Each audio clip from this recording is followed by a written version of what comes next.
and there's this part of my brain that was like, you need to like finish this walk and get back because you have things to work on. And then this other part of my brain that was just like, no. Then you have your republic. Then you chop off the head of the republic, Robespierre, and then you get a king again, and then you exile that motherfucker and blah blah blah blah blah. Good morning. My name is Antoinette. Welcome to Jared to Jared.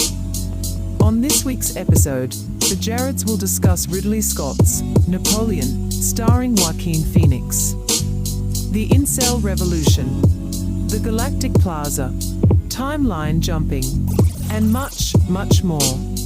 All right then, let's get started. Dude, my favorite thing about Napoleon, I mean, it was such like an unexpected sequel. Right.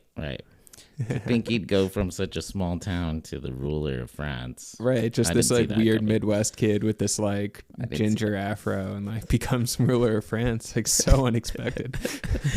Good plot twist. That was a great plot twist. Yeah, it wasn't as funny as the first one, but you know. No, that's true. It could have used like a little bit more comedy. It's weird to think he grew up into Joaquine Phoenix too. That's right. That's a little strange. Yeah. I don't think I bought that. Yeah, who'd have thought, you know? And then give it like another few years and then Joaquine Phoenix is going to be... Have you ever seen Her? The movie Her? Oh, yeah. That's reality now. It's fucking weird. That is reality now. Yeah. I fucking love that movie so much. Yeah, it's so good. Didn't we watch that movie in boot camp? Probably. I've seen it a couple of times. I think we did, actually. We had an interesting discussion about artificial intelligence earlier today. Yeah. Thoughts on a robot girlfriend? Would you like to have one? Yes.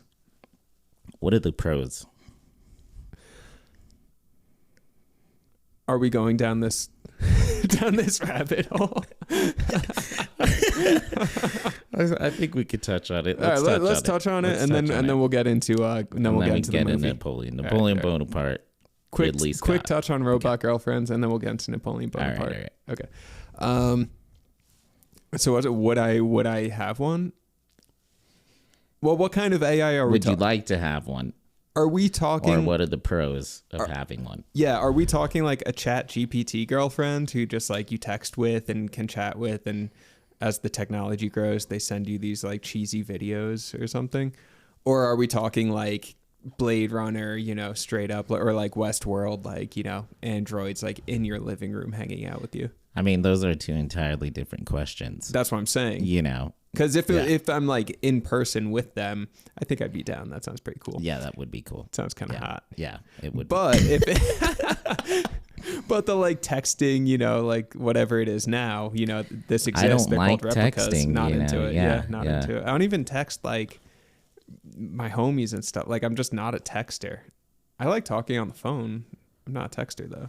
Even the girlfriends I have that are real life, you know, I don't text that. I don't like to text. I'm just I'm a terrible texter. I'm a bad texter too, bro. Yeah. You know, so I don't let's just put it this way. AI girlfriend in its current state, I'm out. You're out. Yeah. Yeah. But AI in Westworld state, seems... Sign me up. Yeah, that seems great. At least more in the like Blade Runner sense. Yeah. That seems fantastic. Seems fascinating. Could be cool, you know. I mean, I will say, especially with the way it exists now, I mean, I think it is a way of like, this comes up on the show, like, you know, young men, isolation among men, all that sort of thing, you know, people having less sex, like statistically that's a thing and everything. Right. But I feel like having these sort of like AI girlfriends and stuff, which like people are doing now, it's a way of insulating yourself from the world, you know, which is kind of sad, and I think just going to increase isolation. You know, it's very low stakes. It's like instead of like going out to meet someone or just be social or whatever, or, you know, it's like a real life person. They're unpredictable. You don't know if the match is going to be there. You don't know all of their quirks and psychology. You can't predict. But that's the excitement. That's the joy of relationship. It's the unpredictability to an extent, right? You know, within reason. But then like with these AIs, it's like, you know, it's safe, like too safe. You know, you control everything. It's a control thing, you know. So back to CBS Sunday Morning. They Yeah, were kind of love it. talking about, these AI girlfriends and stuff. Oh, cool. And they interviewed a programmer, and he said, well, what is love other than, the response to unpredictability? Because you don't know cool. the person, whatever. And he's like, that's exactly how we design AI to be. Be is unpredictable. You don't know what it's going to say to you, and you don't know what she or he are going to respond to. That's not true. You can literally pick out their outfits. It's like playing with a Barbie doll. Right. Or a sex doll, think it depends on which program, Yeah. I guess what I'm saying is there, okay, so go with me on this. Yeah, They sure. done studies. But is it, all right, wait, sorry, go ahead. Go ahead. No. All right.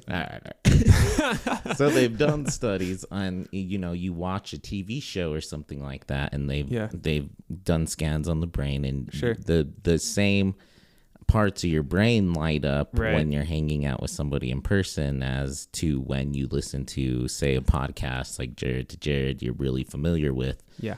Or like, whatever it is, or a show you like, Yeah. Seinfeld or something, you're actually hanging out with them, and your brain, it's kind of like a little like trick for the brain. So I'm thinking with all these suicidal incels in our contemporary society, maybe AI will save some of them because they're actually now like have somebody or something to talk to, to like, pour their hearts out to, and, Yeah. even if the responses are kind of canned, well, do you think it could be saving lives out there, I guess is what I'm saying.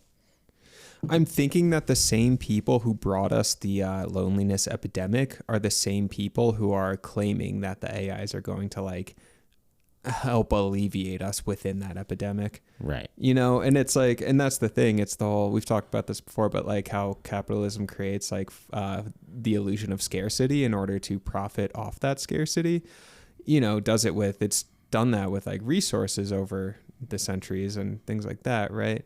But now you're seeing that happen with, I think socialization itself, where like, and I'm not saying there's this like, evil guy wearing like a monocle and a top hat, like hanging out, plotting all of this, but it seems to be happening that there's less and less and less social interaction as a consequence, in part at least because of TV, social media, all this stuff. And then the response is like, okay, well, let's give some people dopamine rushes with AI, with like more deeply entrenched social media, and that's going to help them. So it's like scarcifying socialization and then trying to sell it back to us in the form of like TV personalities. And it's like, actually, I heard one psychologist talking about this, and he had this great line where he said like, he's like, we need human interaction. And then Apple comes out and it's just like, hey, here's this like new toaster. Won't this make you happy? And it's like, no, I need a fucking human interaction. Like, a new iPhone. Yeah. Or the line was more like something about, he was like, I want like a cat, something I can hold and interact with and pet and care for. And then a tech company is like, well, we can't give you that, but here's this new toaster with like a screen on it. The new Ninja. Yeah, toaster. which is like exciting and gives you a dopamine rush, but it's like the difference between dopamine and oxytocin. Oxytocin's the deep bonding chemical that happens between two friends, two lovers, family members, whereas dopamine's just that like, right, momentary burst of happiness. Okay, I like that. So you're saying most men in this country aren't getting laid because of capitalism. Yes. That sounds like the beginning of a revolution to me. Yeah. Hashtag Robespierre.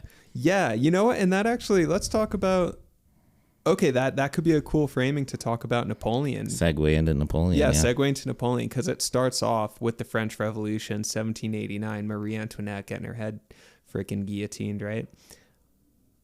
What were the social conditions that created that era of revolution, and are our social conditions now at all reflective of that or similar?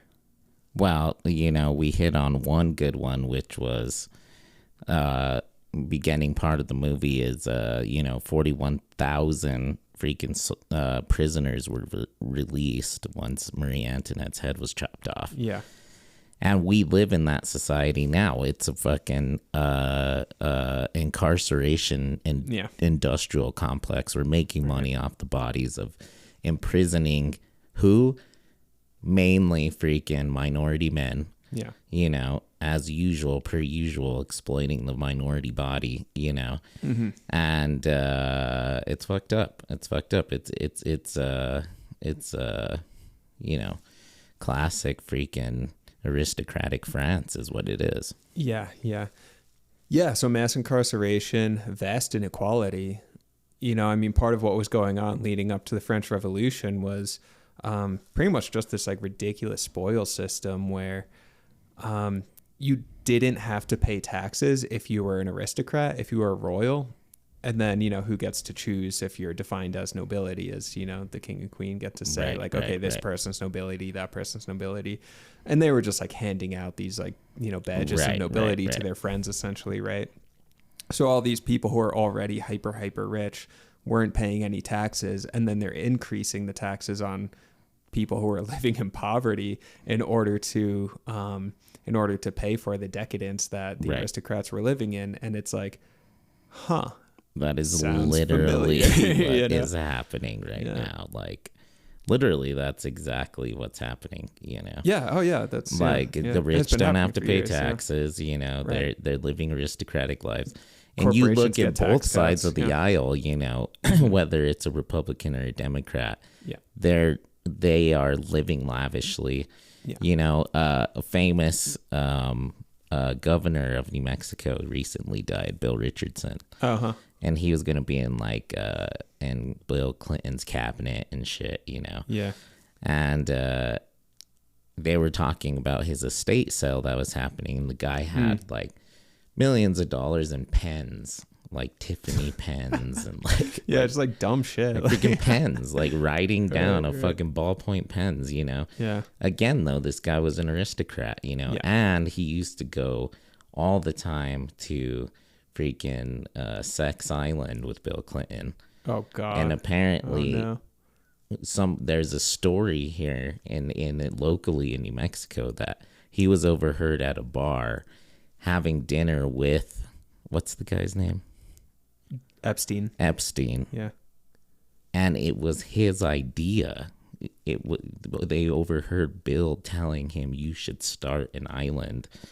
And freaking, we can get you, like, I know where to buy one, blah, blah, blah. We can get funding. So crazy, yeah. France, you know, it's France. Where's Robespierre? Yeah. We need to start chopping heads, people. You know what? And actually, to paraphrase, you know, one of your boys, Foucault, he talks about... Love it. Yeah, he talks about when... he talks about political executions. And... I think it was actually the French Revolution where he describes this, but just generally political executions way back then, you know, they're happening in the public square. Everyone knows what's going on, right? So Foucault goes, if the power structure, you know, is chopping the head off of some revolutionary, they're doing it in the public square. Thinking the power structure thinks, oh, this is going to intimidate everyone, keep them in line. But what it's actually doing is showing everyone what's going on. There's no behind the scenes. Right. The king in that sort of situation is very upfront. Like, no, we're corrupt as fuck. And this is what's happening. We're chopping heads off if you question what's going on. Whereas now Foucault says it's way, way, way more insidious. Right. This isn't happening in the public square. Yes. You know, people are being disenfranchised in way more subtle, way more insidious ways rather than, you know, dragging them out to the public square. Right. So I think actually, like, and this goes back to the isolation thing, the public square doesn't exist anymore. Right. There's not the plaza where everything's happening. People are like, you know, talking, like literally standing on soapboxes talking about what's going on in politics. There's like artists and stuff selling their crafts. There's like, you know, farmers and stuff selling their stuff. You know, people are like interacting. There's kids playing by the fountain, whatever, just life, you know, which feels so nice to be in that, you know, just life, vivophilia. But the plaza, it doesn't exist anymore. For the most part, you know, so then we have this sense of mass isolation. And then with that, we also don't know what the fuck's going on. So then kind of like the priest class, you know, fucking medieval times and stuff, they're the interlocutors. They're the intermediary between God and the people, right? They're the ones who are saying, this is what's going on upstairs, and we'll tell you about it because you're not smart enough to know. That's what's happening with the media right now, right? I mean, we live in the dark ages, bro. Right. Yeah, the media, it's all, here's what's going on upstairs. Plus, you guys are idiots. You don't know what yeah. you don't get to know, but we'll give you the tweaked version of it. And it came out in the 80s and 90s. A lot of the journalists for USA Today, Washington Post and shit, they work for the CIA. Really? Yeah. It's proven. That's fucking crazy. Y-Files, check it out. The Y-Files. My favorite show. That was a good show. But yeah, you know, the disinformation is for real, people. Yeah. And for, you know, not from just a Democratic side, but from a Republican side, all sides. You know, we're just not really fed the truth anymore in our society. Yeah. But listen to this, right? Galacticism. We are now working on a Galactic Plaza.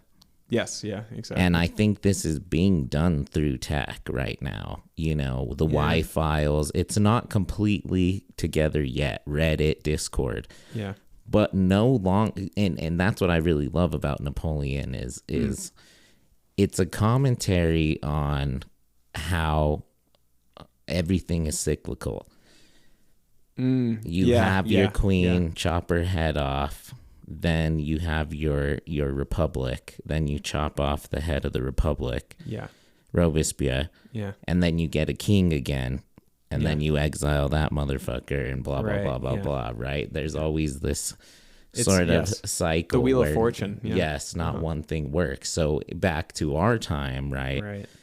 We're now coming to the end of the king's reign, which was the president's, you know, in the ballot box. There's no president, right? Back to the Republica. Yeah. And I would like to think that, you know, it's funny. Sometimes you can be more pessimistic than I. You know, the optimism of here. Yeah. Hey, man, we go back and forth. It's the yin yang. It's the yin and the yang, yeah. But just that we're trying to build now a new plaza where they can no longer hide what they're doing to us anymore behind the scenes, because there are no more places to hide in the tech world with cameras and all this stuff. You know? See, but then that becomes like, I'm going to be pessimistic. Revolution. Sure, but it becomes the surveillance state. It's what we're living in, and we're doing that. We're trying that. I mean, that's social media, right? Social media the idea was it was going to be the public square, and even in the 90s, guys like Terrence McKenna and stuff like that, who are like these, you know, forward-thinking, futurist-thinking guys. We're looking at the web and saying like, wow, there's so much potential here for community, for the plaza, you know, especially for like people who are marginalized. You know, you have this like LGBTQ kid growing up in like rural Indiana or something who can now like log on to a chat group where they're connecting with like a gay community in New York or something and like sharing ideas and learning about things, right? So there was this like in the 90s like a great optimism about what the internet space was going to be, you know, and I think that got co-opted and stuff, because now we're here and it's I think it's breeding paranoia and breeding anxiety, and part of that is like if you're looking at a screen and you're not sure that the person you're interacting with is even real, you might be talking to like a Russian bot, right? You might be talking to an AI. You might be talking to like some catfishing guy, right?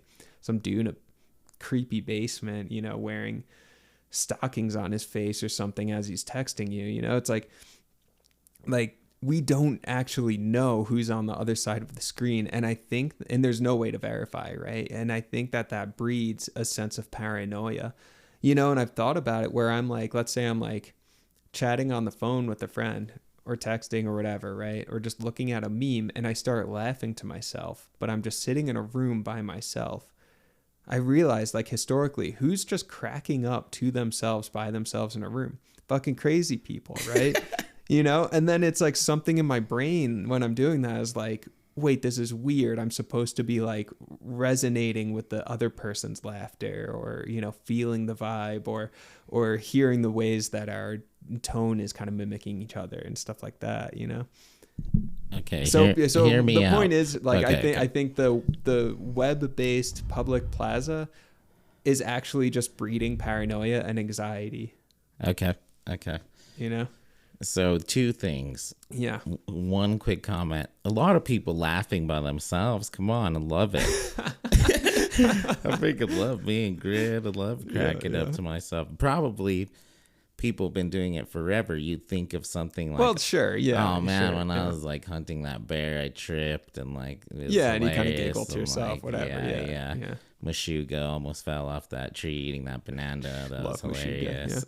Or like people that would read, when there was no text. Sure, yeah. Cracking up in their room with some Shakespeare shit, you know. Whatever, much ado about nothing, you know, hilarious. Yeah. Fucking, so there's that. And then, okay, hear me out on this, all right? Sure. Y-Files. My ears are open. Yeah. Hear me out on this. So a lot of people right now, their definition of social media,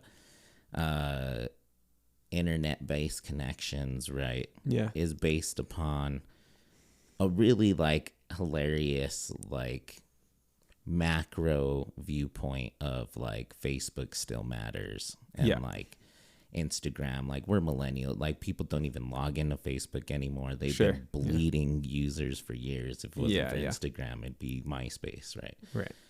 But a lot of people our age, whatever, and older, they still like, oh, Facebook's the devil, and it's like, know, it's killing our society, and it's just like, hey, fucking millennial boomer, like nobody logs into Facebook anymore, But I do see what you're saying, and for a lot of masses, they still do, and Snapchat and stuff like that, right? Yeah. Those are still a thing, and yes, toxic, and I agree. But it's the plaza, the real Galactic Plaza, is growing behind the scenes, man. Mm. There's people out there, I've been learning, they don't even use Google. They don't use Bing. They don't use any of that. They use like crazy servers I've never even heard of. Anybody could get them, though, Sure. And the government demonizes as like dark web. And sure, there's dark shit on there probably, but there's also galactic communities growing of truth-telling, whistleblowers, freaking Discord communities. People are really getting together and sharing like vital, wild information that like the CIA, the FBI, you fucking name it, have been trying to cover up and still continue to try, and they're starting to fail, man. I know it's in the early stages, and we may not see it in our lifetime, but the low techs, man, fucking this cold. Fucking Johnny Mnemonic reference, bro. I love our. I feel like we have like a structure that's being built into the Jared to Jared pod world. Right, like we have like Jesus, we have CBS Sunday mornings, we have Johnny Mnemonic references. Yes, we got our hitters. Yeah. We every got good our hitters. Pod has, because we got to build a history, and it's our discourse and like a discourse. Discourse exactly. community. Love that. Yeah, but yeah, man, when I think of like the Galactic Plaza space, I actually think it's kind of a psychic space, right? Meditative psychic space, where I mean, it's galactic oneness, I think it's going into like a subconscious space and feeling connected with all the other galactites, in this subconscious space, and then maybe even communicating through dreams, through art, through, I don't even know, whatever is going on in the ethereal realm. I just want us to be called galacticists and not galactites. Galactagons. Yeah, that's fine. Yeah. Anti-dentites. He's an anti-dentite. He's a mad anti-dentite. All right. Anyway, okay, Napoleon. So yeah. Okay, best part of that movie was Josephine Bonaparte. Best part of Napoleon by Riddley Scott. By Riddley his Scott. Wife. Josephine Napoleon. Actually, there's a question. So hot. Jesus. Oh my God, dude. She's the most beautiful woman alive. Man, is it possible to fall in love with someone you've never met, Sure. Because it just happened. All right, so a thought that comes to mind about Josephine and Napoleon and the way that the movie played out. So if this movie were made say in the 1980s or something, you would have seen Josephine like 3 times, right? And she just would have been like a plot device. Right. Made today, I mean, it really was almost as much about Josephine as it was about Napoleon. And there's at least like quite a lot of psychological depth to her character. She had a history, Right. you know, she had, past relationships and desires and motivations. I mean, she was a deep character who was really fleshed out. You hear a lot of her personal letters written to Napoleon. Right. You know? So Ridley Scott was on CBS Sunday Morning. And, Actually? Yeah. Oh, cool. And he seems like a really cool guy. I think we like sure. hanging Yeah, out I with love him. Ridley. He's like a really like harsh, like British dude that like drinks too much scotch, you know, and he was like, they had to bleep him a couple times. It's awesome. But he said that, you know, he cared for the history, but not like dedicated to it. You know, he's like, we scanned all the like major ones. He's like, but they're literally like, he put it in a good way. He's like, and this is statistically true. There has been a book written about Napoleon's life every year since he died. That's insane. Since Wow. 1815. Wow. Yeah. 16. There's been a book written about him every fucking year. That's really and interesting. probably multiple, you know. Yeah. So they scanned the thing, and he's like, one big thing is historians always overlook and don't give a fuck about is Josephine. Yeah. And the ones that do briefly talk about her or whatever, they talk about he was obsessed, you know. He fucking the love obsession with Josephine. Can you blame him? My God. Yeah, and there was this and there did seem to be this like deep karmic connection between them, because there's even these like bizarre lines. I mean I've been thinking about reincarnation a lot lately, and like she had these lines in her letters where she's saying things like, I'm going to be the emperor next time and you have to do what I say. Right, and it's right. like, what is that, like a, you know, kind of just like a cute coy role playing game? Is that, you know, or I think there's some the way BDSM, she said it. Yeah, There seemed to yeah. be some, you know, toxic shit going on between them. But right. but I got the sense, like, maybe it's, you know, just I think the way I think, but like hearing that line, I was just like, I feel like her soul and his soul are like bound up in this weird fucking way where they like take turns in each other's lives. Ooh, yeah. And this is kind of, this is kind of past lives BDSM. right there, This is like reincarnation BDSM or something where it's like, okay, this lifetime you're going to be the emperor and I'm going to be your bitch, right? And then it's like the next lifetime I get to be emperor. Yeah, and then I'm the you know, dom and you're the dom and sub, and just And switching sub, back and forth between lifetimes. It's like this like weird BDSM reincarnation love story. That's Napoleon. That's Napoleon. That's the movie I saw. And I bet you right now there's like a very powerful like female CEO that like really fucking runs her husband and like and that's Josephine and like Napoleon divorcing in the him, 21st but century. still like keeping him on the hook because of to save the Disney company, but you know. Yeah. And he tells her in the Bahamas, he's like, I get to be fucking CEO next time. Yeah.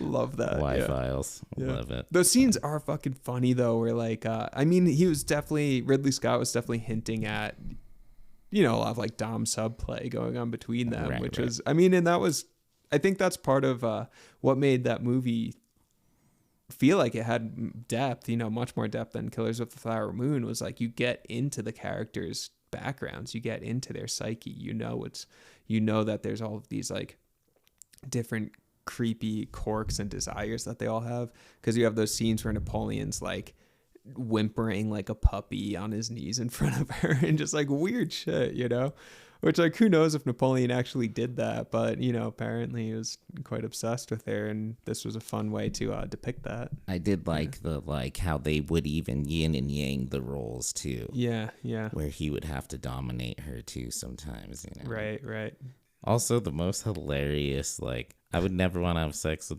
Joaquine Phoenix. His like version of having so funny, just like yeah, that was like really bizarre. yeah Every time they'd cut to him, he'd just be like ravishing. like every sex scene it was like It was like, man, that doesn't look too enjoyable for like freaking either of them, bro. Like Josephine did not see. but I guess that was the point, you know. I mean, who knows? I wasn't there. Maybe I was reincarnation, but like I don't know, freaking like late 1700s, early 1800s France, I'm sure wasn't the most I don't know, sexually inspiring place. You don't think so? I mean, I don't know, but like I don't like, it seemed like, I don't know, I just think of like French gender are pretty roles and loose, stuff I don't and know. like, you Yeah, know, yeah. but it just Well, seemed, yeah, you know, it's yeah. like, oh, I need to like marry the, especially in like, you know, the aristocrats where it's just like, I need to marry into this family in order to do this. And, you know, so it's like, it didn't seem like there was much like love around sex. It was really just sort of like a thing that you do for power or to like make an heir for the throne, you know. It didn't, and you know, and especially like I would imagine that it was very friendly to like women's sensibilities and feelings, you know. Yeah, sure. Yeah. Anybody really, you know. Just like my mom telling me at 16, just like, cool, you're gonna marry like the Duchess of fucking, you know, Right. of Taos. Just like, what? Duchess of Taos. What?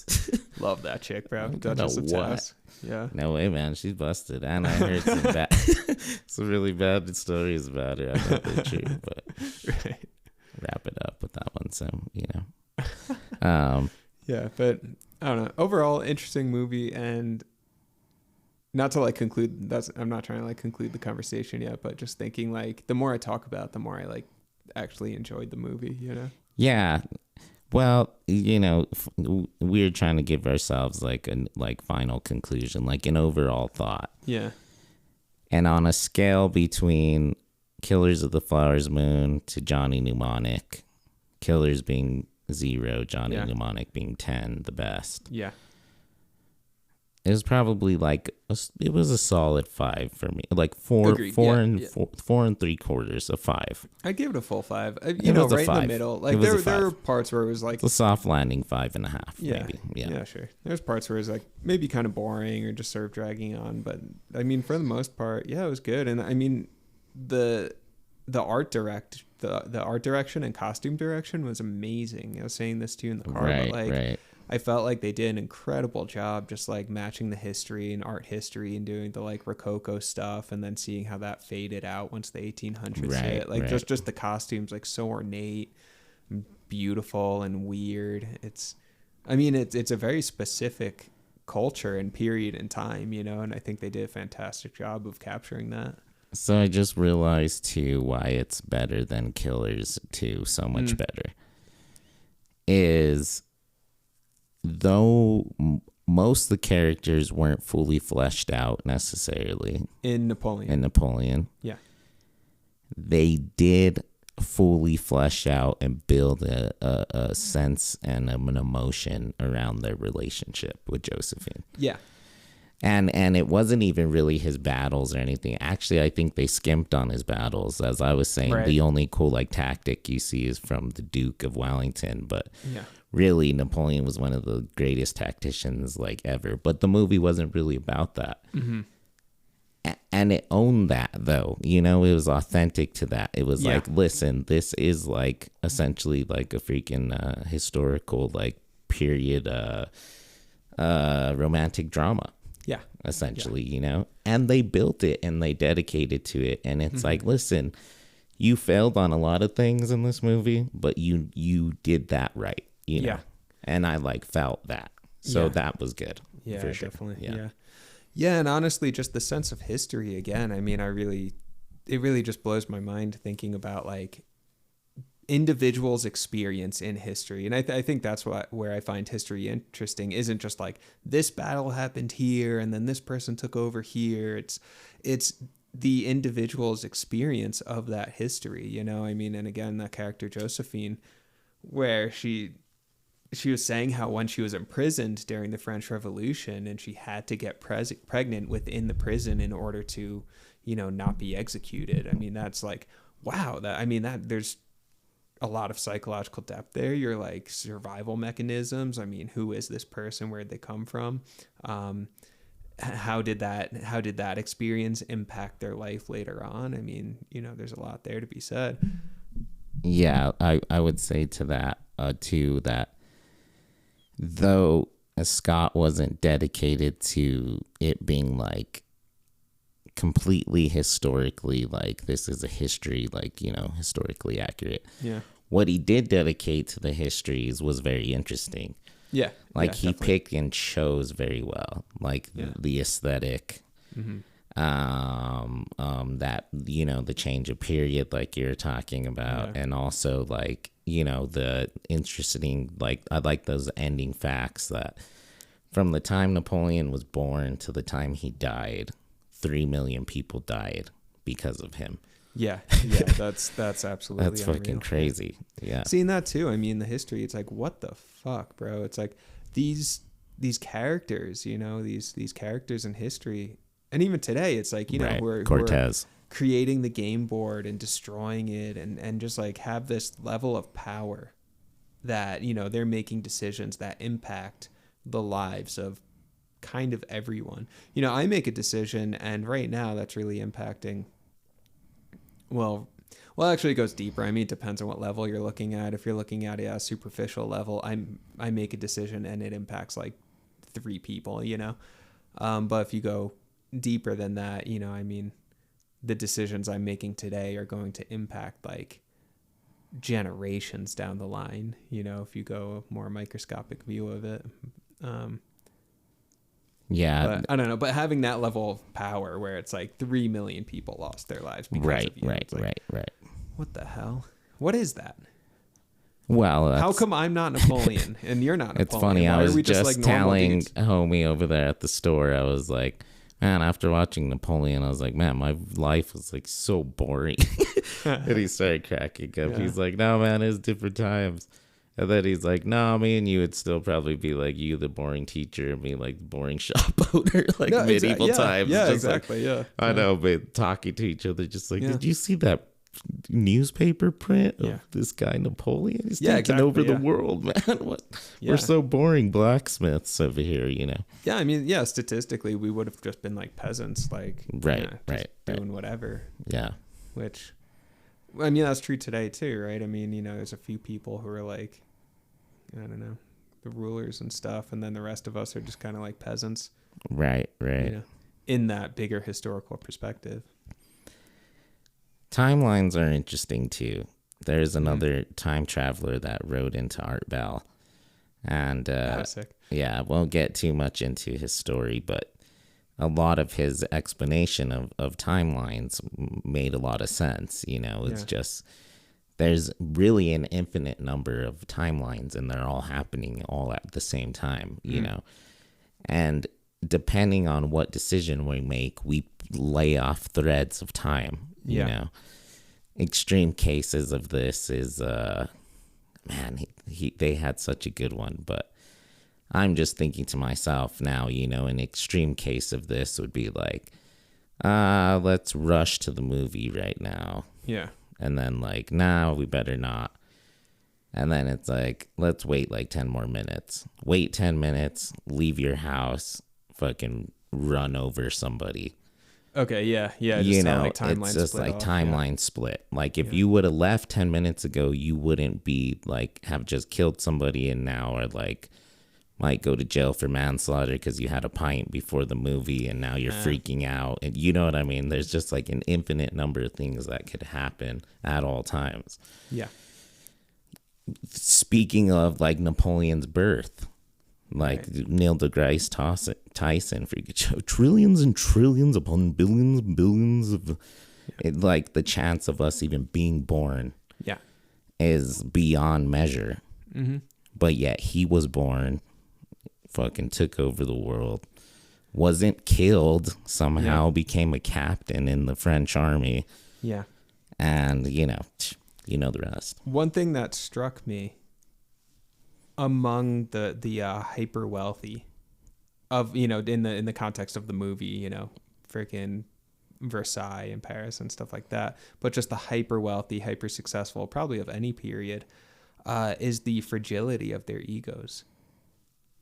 Like it just seemed like they're all clinging so hard to you know, to their wealth and to their gold and to all this stuff. Like in the movie, there's so many moments where Josephine, she was absolutely terrified because Napoleon was going to have to divorce her, right? And she was so fucking scared, which makes sense, especially at that time, because that meant it was a threat against her survival. Like, oh, fuck, I'm not married to the emperor anymore. I'm fucked, Right. But then she actually ends up being fine. But like, or Napoleon himself, right? I mean, the Napoleonic complex, right? This like, I need to succeed. I'm nothing if I don't. I'm the greatest, just like constantly trying to affirm who you think you are and just clinging to successes and clinging to your robes and gold and badges and all of this stuff. And it's like, and it made me think of that book, The Denial of Death, which I did a Becoming Human episode on, where this guy, Ernest Becker, he argues that it's the fear of emptiness and the fear of death that compels human beings to build their personality structures and then to build societal structures. And it's that fear of death that actually keeps us kind of like neurotically carrying our lives along. And he goes, if you make peace with that emptiness, with that, death process, essentially, that you can actually live a more authentic life because you're not living from survival mode anymore. You're not running constantly.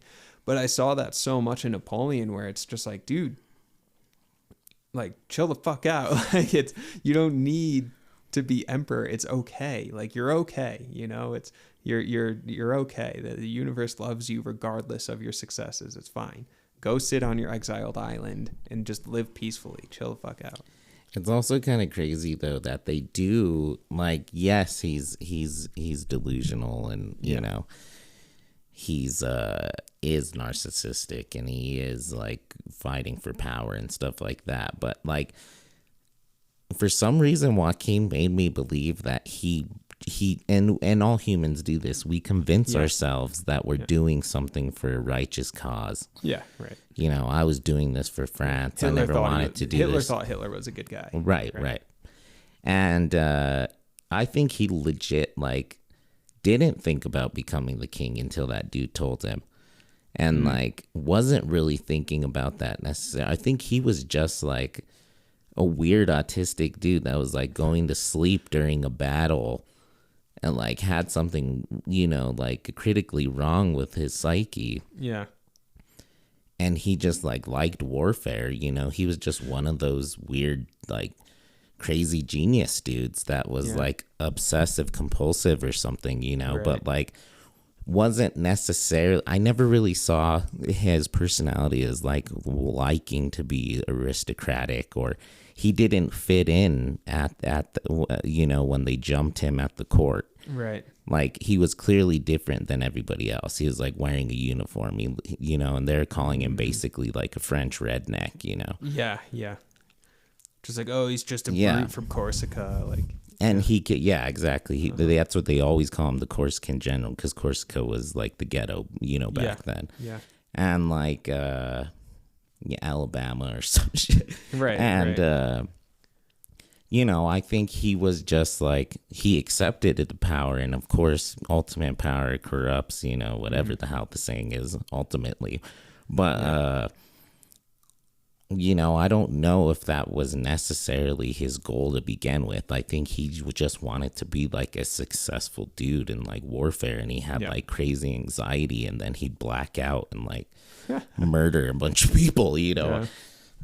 Well, I'm sure it grows, because it's like, I mean, even just careers, normal careers, getting into, your case, academia, right? Where it's just one step at a time, it's not like, it's not like you wake up thinking like, in a normal career, oh, I'm going to be the dean of whatever college. Like, that's what I'm going to do. It's like, no, dude, you're 18 years old. You're not really thinking about that. What you are thinking about is, I want to get my college degree. And then you find out, oh, I really like this. I want to get my master's and PhD, and like, okay, well, now I need a job, so I want to go to this college.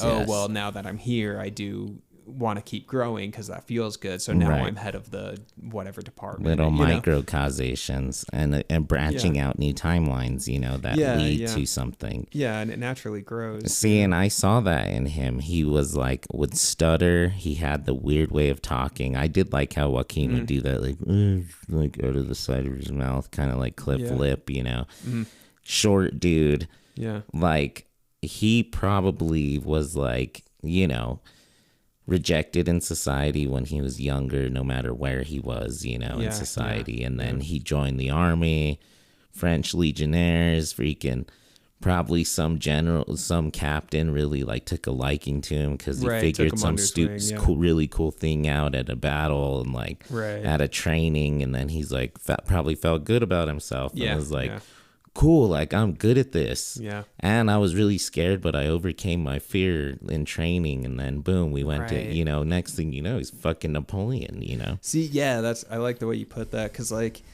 I think we do I guess it is gradual, right? It is gradual, and I think we respond to the affirmations that we're getting from the society and system around us, right? So I mean, you probably could have taken a personality like Napoleon, put him in academia, use that as an example, and the dude would have become like, you know, like the president of like every college in France or some shit, you know, just because he was like, that's just who he was, how his mind worked. But the way things worked out, you know, he got into the army path, you know, and then became Napoleon as we know him. Exactly. But he probably could have I mean, if the guy like went to culinary school for some reason, he would have become Gordon Ramsay, you know. like some people just like, it doesn't even matter what the path is, they just have that, you know, ambition. Well, and then I think, what do you think of this? Do you think there's also luck of path, where a lot of people that do fail and end up, you know, in bad circumstances in their lives or whatever, it's because they branched off onto an accidental timeline that shouldn't have been their own. Like maybe Napoleon would have been a really bad chef and like still really tried, but only made it to like sous chef, and like they shut his freaking French baguette tree down because there's roaches in there or something, you know? Yeah. And ultimately, he just was kind of like sad dude, became a freaking drank wine all day long and like became homeless in France and ended up getting the plague, you know? Right. Like, because that is something that happens to a lot of human beings forever, you know? And I'm wondering if it's because you get branched off accidentally onto a wrong timeline, where Napoleon would have. His timeline was war. Like he was a kind of a crazy dude that knew like strategy and like didn't have much of a soul, you know, and just kind of was just like, you know, an army dude and like didn't really care about relationships or anything. And like, you know what I mean? Loved his wife, guy was obsessed, but you know what I'm saying.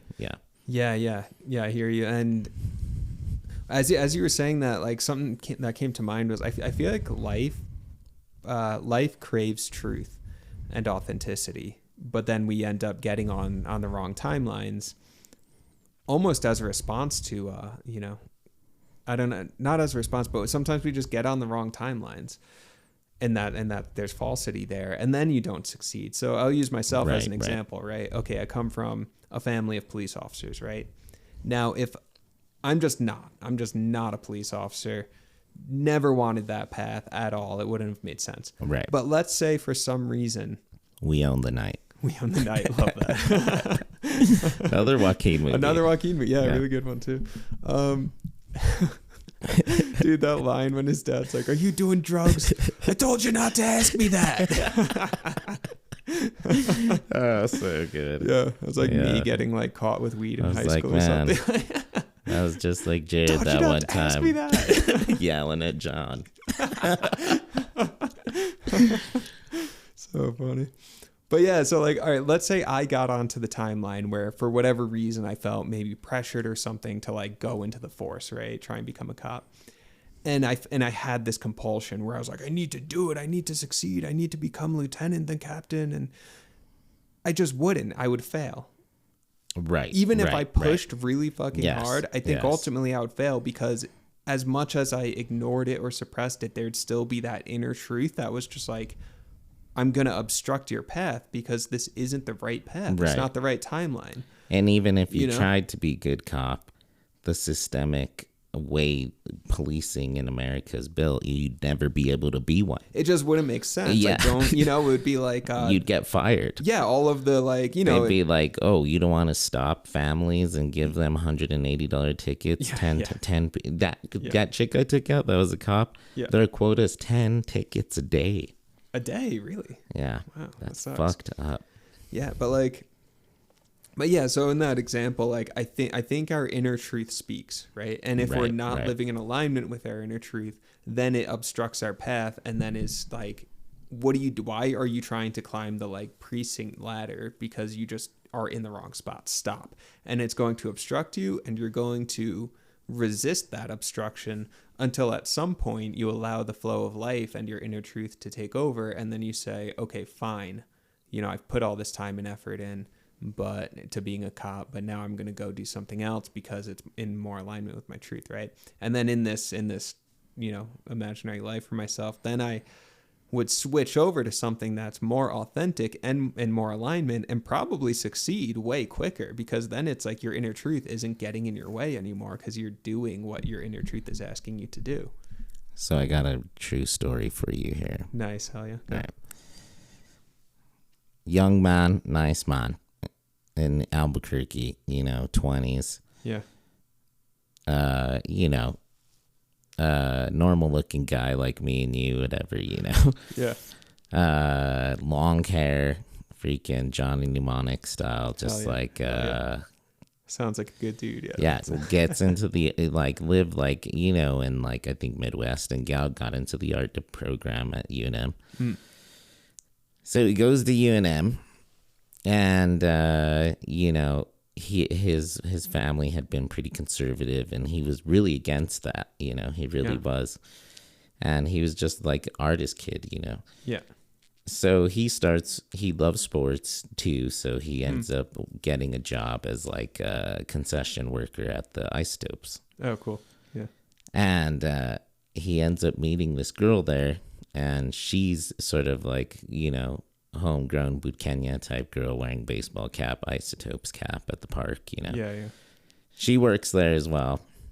They end up falling in love, you know, getting together, tying the knot, hitching the knot, and freaking he's spending time in the art world, and he's just not digging it. He's not feeling it, you know. He's like trying to find some peace in it all, but he can't really find peace. So Yeah. one night, you know, his really hot wife, at this point they just had their first kid, you know. Yeah.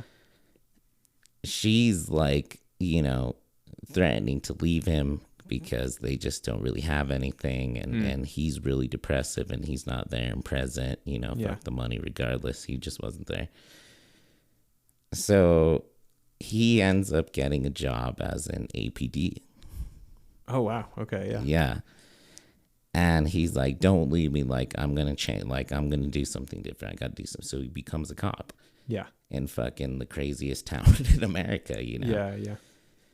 So he ends up like, you know, as I was talking to him about it, he told me, you know, there was a lot of like dicks, whatever, and like dudes he figured were the stereotypes. Yeah. But then he said he met a lot of like older guys, and like this one, like, you know, dude that's kind of his age, that were like really down to earth and just like normal guys that kind of had to do it because they were in a circumstance where they couldn't really do anything else. Yeah. And they introduced him to like working out, because they're like bodybuilder dudes, but like the gym dudes, but they're like really good guys, family guys. Yeah.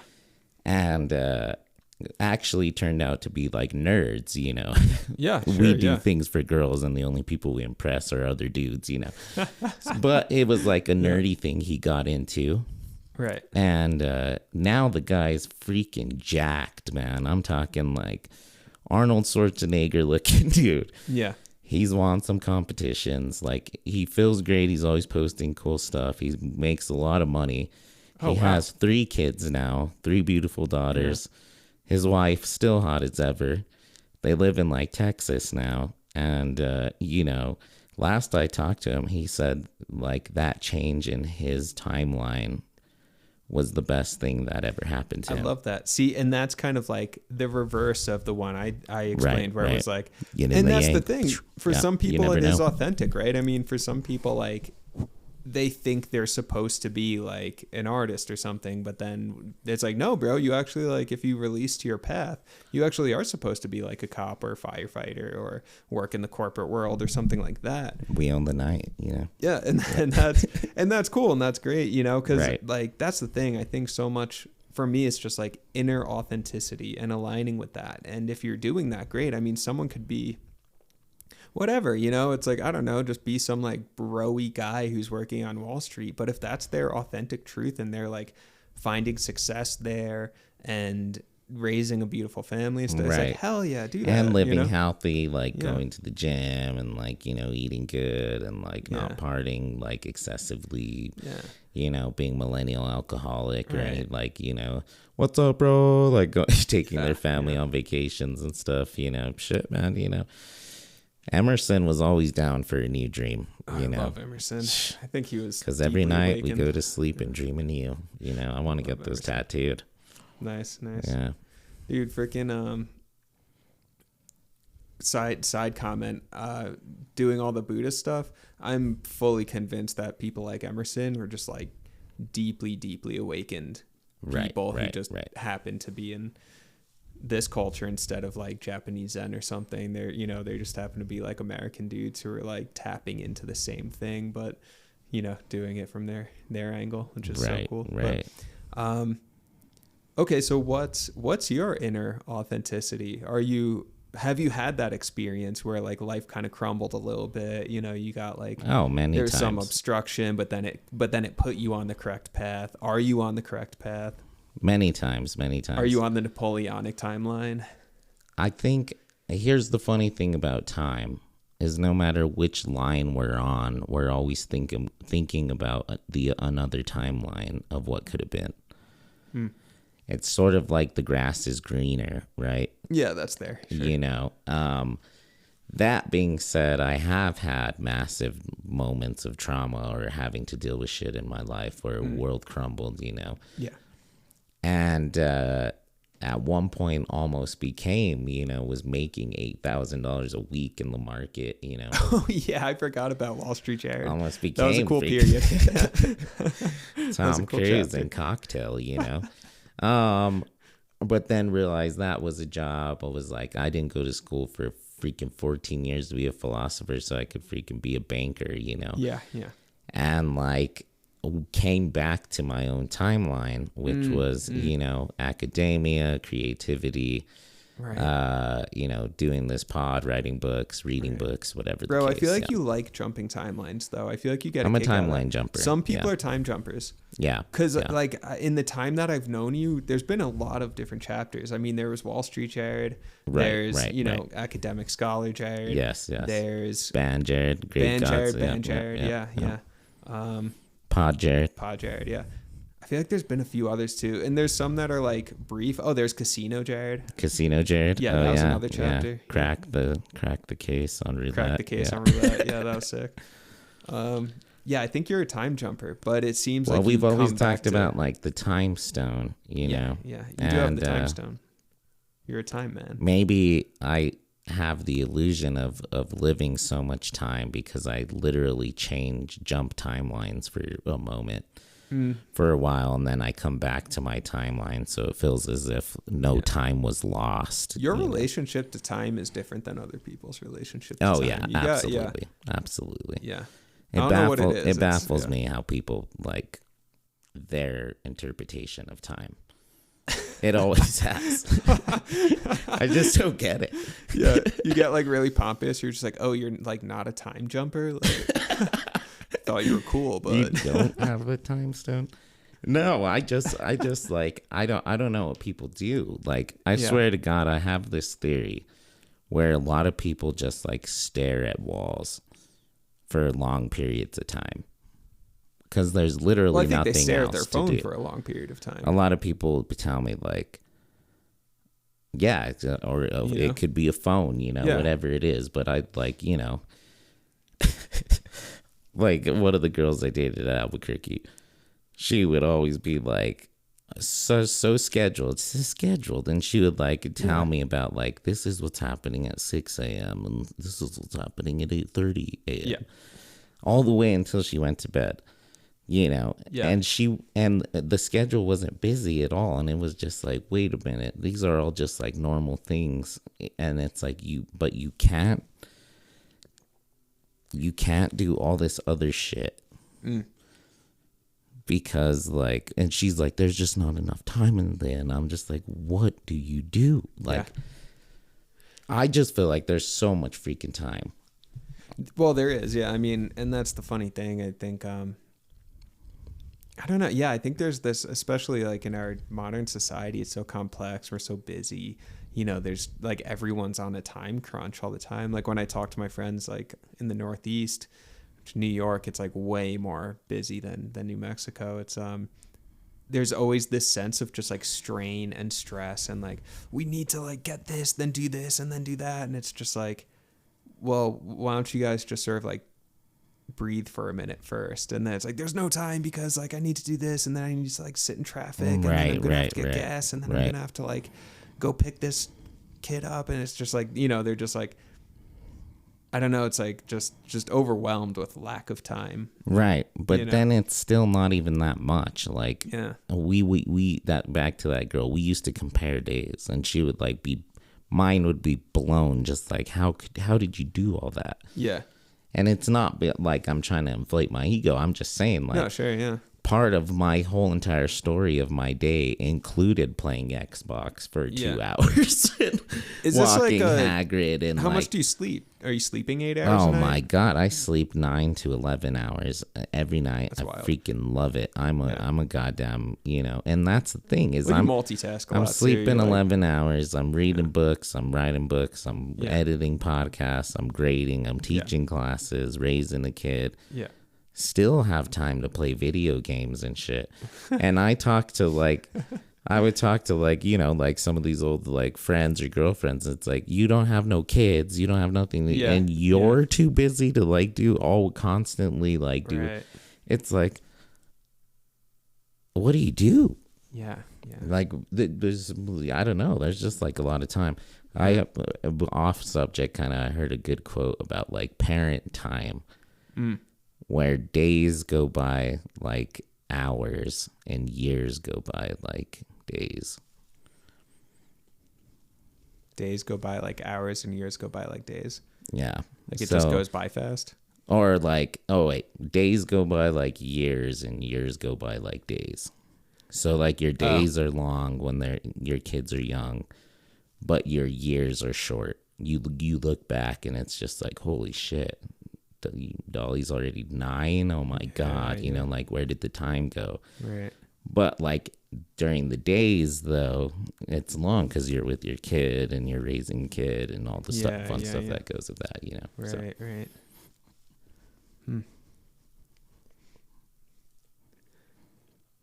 How about you? How do you process time?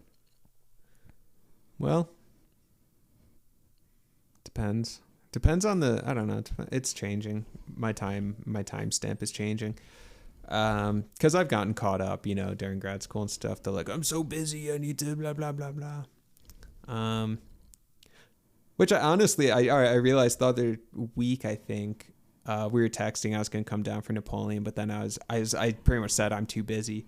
And I realized that that's a line that I use when I'm feeling anxious, actually. Oh, right. Yeah. Which maybe that was like obvious or not, but it occurred to me because I've been your friend forever. So yeah, exactly. But it's fine. I'm just like, it's fine. He just wants to stay in. Yeah. But it occurred to me like, oh shit, that's like what I'm actually trying to say is like, oh, I'm feeling sort of like anxious and just want to like sit in the room and draw or something. Right. But actually, I do get into my head like when the anxiety comes up because it will be like, I'll like they're all self-generated tasks. So there's no like real conclusion, right? It's not like I need to do this, that, and the other, because if I don't, then, you know, something, you know, I'm not going to finish this job or I'm going to let someone else down or something like that. They're all like self-generated things where it's like, oh, I need to like research for this pod episode. I need to work on this art piece, which is cool. I mean, they're all like, you know, self-generated projects, creative projects.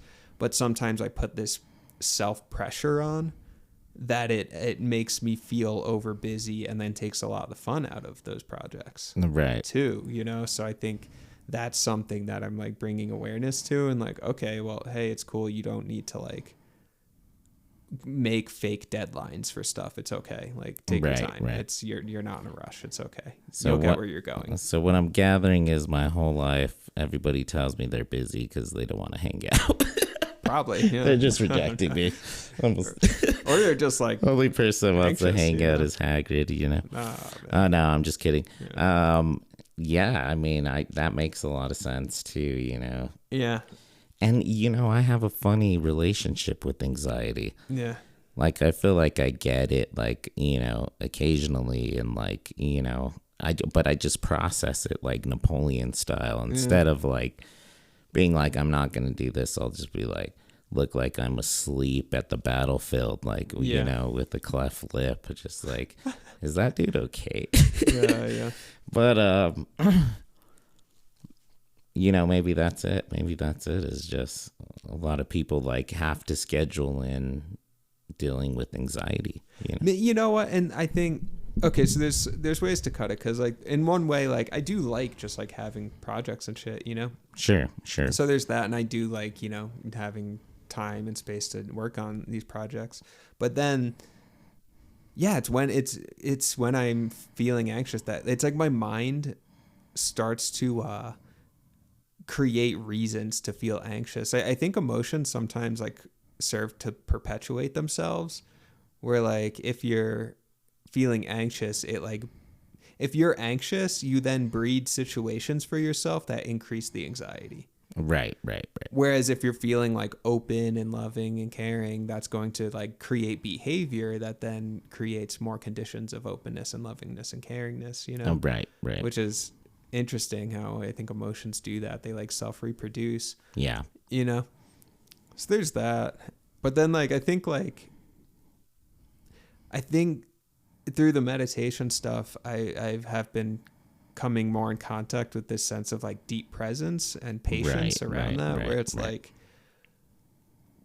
more comfort with uncertainty, where it's like, well, I don't know what's going to happen in the future. I don't know if I don't need to get this thing done immediately, or I don't need to like get to, I don't know, like be in Santa Fe by this very specific time. It's like, no, it's okay, like breathe, you know, you don't need to be hyper punctual about things, you know, like things are also just present and open, and that's okay, you know. That's not to say be like super late all the time, or, you know, like mess up other people's plans or something like that, but it's just to like bring more patience and peace and presence around my actions, you know, and do things from a place of openness rather than feeling constrained. Sure, which is great. That's something good to strive for. And I, you know, there is something to say about always having, you know, setting aside for your own time and all this stuff, know, too. Just to go back a little bit too, though, is it wasn't always like a scheduling, like, you know, with these girls, like, well, why don't you want to hang out with me? It was more like, well, how did you not do your homework? Like, what were you doing? Like, I was doing, like, I was so much, like, theoretically more busy than you, but I still, like, wrote my paper. Like, what do you mean you didn't do the reading? You know, I don't know. Yeah. But I'm also kind of, like, you know, obsessive can be a little bit, like, you know, hyper-focused on certain projects, you know? Right, yeah. Like a few times, like in like my writing classes, you know, in graduate, like I would write like 2 papers, not 1. Yeah. And be like, well, I just wanted to like choose. Yeah, I remember you in that one class with Scarlett. I remember you like your shit was she assigned the paper and then it was done like the next day, and I was like, what the hell is wrong with this guy? All of you guys were like, that was a paper. I was like, oh well, I like kind of wrote one, but kind of like Stephen King crazy. I wish I was like as good as he was, you know, writing novels, but you know, he was once in a million. So. Yeah, and like, dude, and that's the thing too. I think like, going back to the inner authenticity thing, just finding what works for yourself individually, because I think there's so much pressure in our society to just be like super busy, you know. I think that's part of it too. Right, is this, right, like, right. honestly, I think Yes, there's this yes. I'm liking millennial where this is going. Right, millennial yeah. busyness where it's like this, oh man, I have so much to do. I'm so busy at work. And it's like we put so much pressure on ourselves. And like for some people, that's great. That works. You know, some people Right, just right. are built like that, where it's like they enjoy being like working 10 hours a day and pushing it that way. Right. But other people, it's like, no, that sucks. It's not healthy for us. But then we feel compelled to do that because it's what the society or the workplace is asking us to do. So it's finding what's your personal relationship to time. Yes. And that's authentic and living it that way. Well, and having know? perspective too. There's the inflation of importance, Mm-hmm. and you're hitting on one of me and Dion to Jared freaking conversations we have a lot, which is keeping perspective. Like when we would talk about friends and people that were always like, oh, so busy, and I took like this graduate class, Introduction to College, and the teacher was like, oh, welcome to hell, you guys are freaking, it's like, welcome to hell, really? That was a good impression. Is that teacher, your perspective? Like, you know what I mean? It's just like, I didn't see it that way. I never did. Like, I was here, like, this was like my Jerusalem. What do you mean? I'm like, I'm Emerson. School, I'm here to read. And of course, a lot of things were hellish. Yeah, it gets busy. But it was always the gatekeepers, it was right. never the reading or the writing, or the research. I love that, about it all. But what it was these people of the inflation of the importance of their own time. Yeah. And it's like, oh, like, my office mate would be like, oh, I have to read, and like, I can't, like, I literally don't hang out with people. I don't have time. Just like, what do you mean? Bro. I'm in a band. I have a girlfriend, like a daughter, full time in graduate school. Work at CNM, UNM, like full time. Like, what the hell are you talking about? You can't go watch a movie, right? Or like hang out with a friend and go get dinner. And it's this guilt thing, man. It's work guilt that's been bred into us by the fucking power structure. Right. The archons. Fuck those dudes. Because it's like, dude, that's Draco. not. We're so convinced that we're gonna just like work ourselves to the bone. Then there's gonna be either this breakthrough thing where like, okay, I'm finally gonna get there. But by the time you get there, wherever there is, you're dead. Right. Or just like totally ground down and exhausted and missed your life. Either that happens. I don't know. Like. Yeah, I don't know. I'm trying to figure out my relationship to time now, my healthy relationship to time, because it's like, I don't like being like a hyper busy person. That doesn't feel good to me. Like I actually really enjoy just like going for walks in the woods. The Zen Center's up in the wilderness there, and just like I went for a walk the other day, and there's this part of my brain that was like, you need to like finish this walk and get back because you have things to work on. And then this other part of my brain that was just like, no, like it's beautiful out. It's windy in the trees and it's like this like beautiful clear winter air.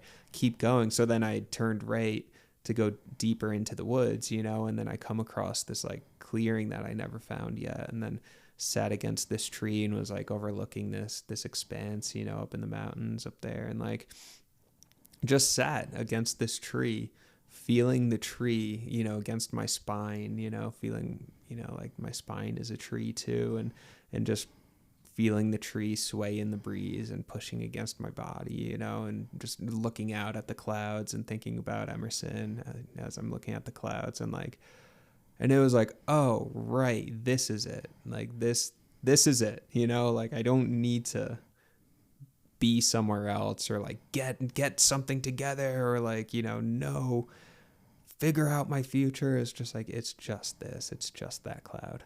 Right.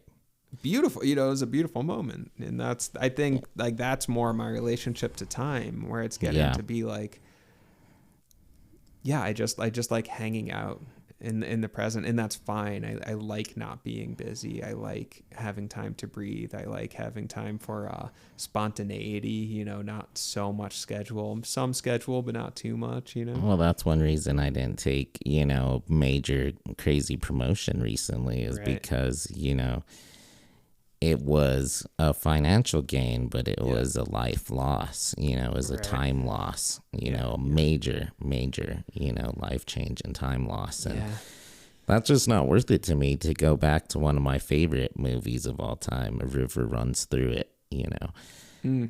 Yeah, I never saw that one. Really? Yeah, we should do that wow. one, Oh, God, that's going to be a pod. That's one of me and Dion's ultimate forever. Like, quote, we quote it and fucking love it. Hell yeah. But I felt it too, you know, and it's being out in nature, fishing, and like, you know, a lot of, and this is like very like historical too, is like some of the best like native fishermen and stuff is you can hear the water and the stories underneath the water and the rocks that come down from like tears in the clouds, you know, rain and laughter and freaking, you know, you become one with the nature there. You know? Those are the best, like the best way to like, and you can feel it, man. I mean, like on this walk the other day, and this was right after another retreat. So it was like, you know, I was feeling very spacious and open and clear. And like, I swear to God, I can feel the trees and the ravens flying overhead. I can feel that they were aware of me, you know, which is really like,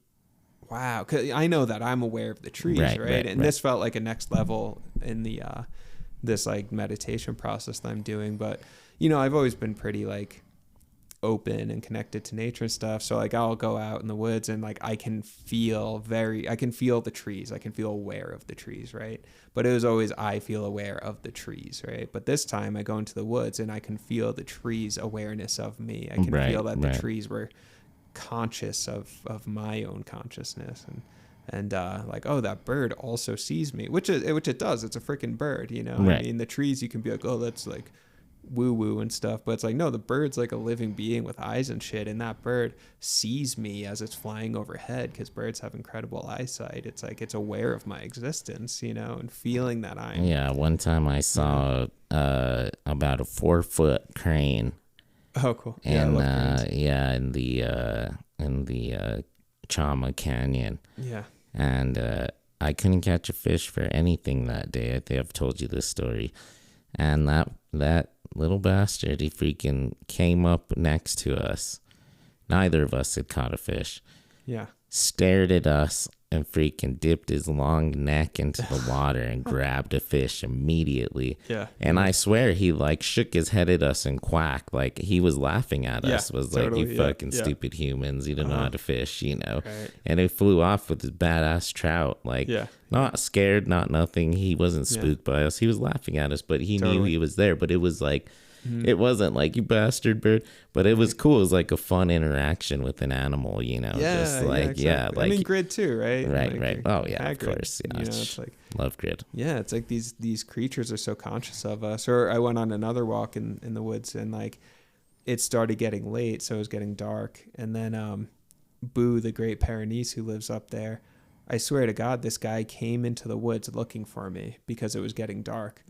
So this dog, he comes into the woods, finds me on the trail, you know, comes up to me, gets a couple pets, and then runs ahead like 20 feet and then stops and looks back to make sure I'm walking. And then runs up ahead again and like looks to make sure I'm with them, you know? Oh, yeah. And I was like, this creature literally thought of me.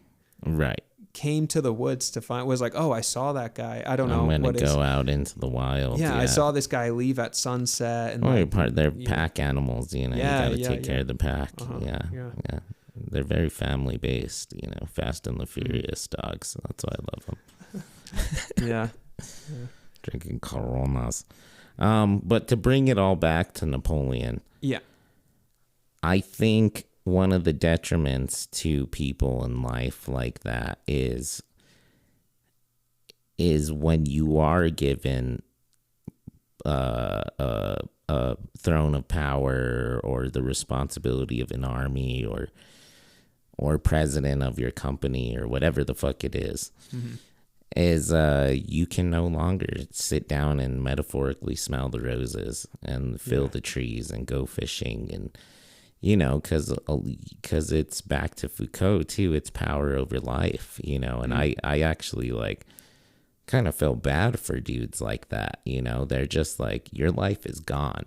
Yeah. You can no longer just like enjoy the Corsican sunset anymore. Right. Your life has been completely corrupted and ruined by your occupation. Yeah. And there's, it's pretty dehumanizing is what it is. Yeah. Yeah. Power over life, trying to dominate life rather than open to life, being in a conscious exchange with it. Right. Yeah. Right. And then your life is dominated. You have no more life. And then what do? You take lives. Yeah. Man. I just want to reflect one more time because I really liked what you were saying about like the gatekeeper thing in grad school, where it was like all the people on the other side of the gate who were like, oh, it's hell, man. It's so crazy. Like, you're not going to survive. And it's like, their only reason they're saying that is to, it's an ego boost thing for them, Exactly. Like, well, I did it. Right. When it's like, bro, like, we don't need to like make things more difficult. That's another inflation of importance too. Yeah, make things more difficult just to have a reason to like feel overly proud of ourselves. To feel validated. Right. Yeah, where it's like, no, actually, I think life is actually quite easy if we allow it to be. I think it's the inflation of ego, all these things that like we make it harder than it needs to be. I think life is actually can be very, very, very gentle, but then we like force ourselves to be super busy, force ourselves to be neurotic, and through perspective, yeah. And to go back to what you're saying is, I think people literally become junkies for it. It's dopamine. It's not the other one. What oxytocin. It's not oxytocin. It's dopamine, right? Yeah. Because their studies have said one of the biggest dopamine rushes a human can feel is figuring out a difficult problem. Really? Yeah. That's huge. That just really hit. That's really fascinating. Yeah. So if you think about it from those terms, the more difficult we create it to be in our heads, the bigger dopamine rush you're gonna hit. Yeah. Wow, that's really significant. But you're really a junkie. You're just shooting up heroin. Yeah. And you're letting things like your family, your kids, all that bullshit that really matters. Yeah.